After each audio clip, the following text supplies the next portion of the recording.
Sungguh, kita memerlukan konsep bernegara yang sontoloyo untuk membuat Indonesia menjadi negara superpower. Kita tidak butuh populis, tidak butuh diliput kegiatan kecil-kecil. Kita butuh gerakan besar yang berani. Seberani pejuang kemerdekaan tahun 45 ketika mereka ditangkap dan dieksekusi sekutu juga dieksekusi.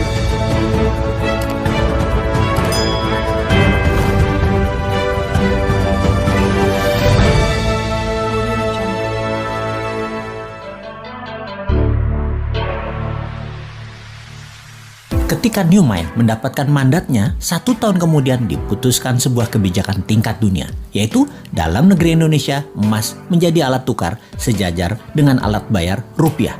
Emas bisa ditransaksikan sebagai alat tukar selain alat bayar rupiah. Itu semua resmi disahkan. E-Gold adalah transaksi berbasis fisik emas dan digital dengan menyediakan 10.000 ATM Gold dalam 3 tahun di seluruh Indonesia. Dengan adanya ATM Gold, semua orang kalau memerlukan fisik emasnya bisa dalam 24 jam melakukannya. Kemudian, transaksi antar negara dengan Indonesia akan menggunakan emas sebagai alat tukarnya 3 tahun kemudian setelah kebijakan nasional itu dijalankan. Diharapkan dalam 3 tahun setelah hal ini, semua di regional ASEAN, e-Gold menjadi alat tukar resmi antar negara ASEAN dan negara Selatan Pasifik. Dalam 5 tahun, seluruh tambang emas Indonesia menjadi underlying emas fisik e-Gold. Semua ini sesuai dengan pasal 33 Undang-Undang 45 bahwa kekayaan alam milik rakyat 100% dan menjadi base transaksi 24 negara, negara ASEAN dan negara Selatan Pasifik, dari ujung Burma sampai Guam. Kemudian masuk ke seluruh negara di dunia yang berpenduduk mayoritas Islam dan negara yang kuat pendanaan syariah seperti Inggris dan Uni Eropa dalam 5 tahun setelahnya. Maka dalam 15 tahun setelah kebijakan diterbitkan, ditargetkan 50% transaksi dunia menggunakan e-Gold. Emas adalah pengadil yang adil. Indonesia akan menjadi negara pertama bebas inflasi. Kemudian diikuti negara-negara regional dan dalam 15 tahun 50% dunia bergabung dalam dunia tanpa inflasi. Harga emas akan dibuat diam, tidak bergerak, tidak di-floating lagi berdasarkan demand dan supply agar oligar dan globalis tidak bisa bermain harga. Harga emas akan diam, dipatok diam. 1 gram emas sama dengan 1 juta rupiah. Sisa dunia menyesuaikan harga tersebut. Sejak saat itu, harga di dunia dimanapun atas barang yang sama adalah sama.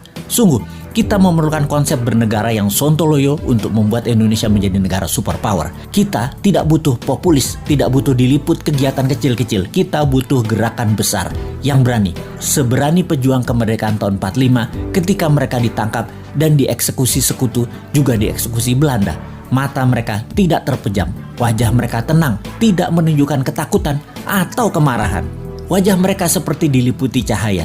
Itu kesaksian banyak para tentara asing yang bertempur melawan kesatria bambu kuning tersebut. Semua itu membuat mereka ragu perjuangan mereka, para tentara sekutu dan Belanda itu. Karena di bawah sadar mereka tahu, kesatria bambu kuning ini dibela alam, diberkahi Allah, Tuhan semesta alam. Karena itu mereka segera sadar dan mundur. Segitu besar pengaruhnya bahwa keyakinan membawa kebenaran hakiki oleh pejuang kita di tahun 45 bisa memerdekakan bangsa yang besar milik dunia ini. Saat ini pun Nusantara memiliki pejuang-pejuang itu. Nusantara sudah masanya bergerak. Wahai para pemuda, Anda bersiap berjuang dengan berani, berjiwa tenang karena tahu ini semua perjuangan untuk Indonesia menjadi pengadil dunia teradil untuk membuat dunia ke depan damai selama 1000 tahun. Wahai pemuda New Mind, inilah masa kalian menjadi pembeda, menjadi pejuang kesejahteraan dunia untuk jadi penengah kisruhnya dunia. Rebutlah kekuasaan globalis yang merugikan dan jinakan negara dunia yang saling bunuh untuk kekuasaan dan pertumpahan darah untuk sebuah kepuasan jabatan. Sudah itu semua. Sebar terus pemahaman New Mind yang bisa membuat Indonesia menjadi negara superpower segera. Diawali dengan menjadikan emas sebagai alat tukar dunia. Untuk menjadikan emas alat tukar nasional, segera akan kita menangkan dengan mendapatkan mandat sesegera mungkin.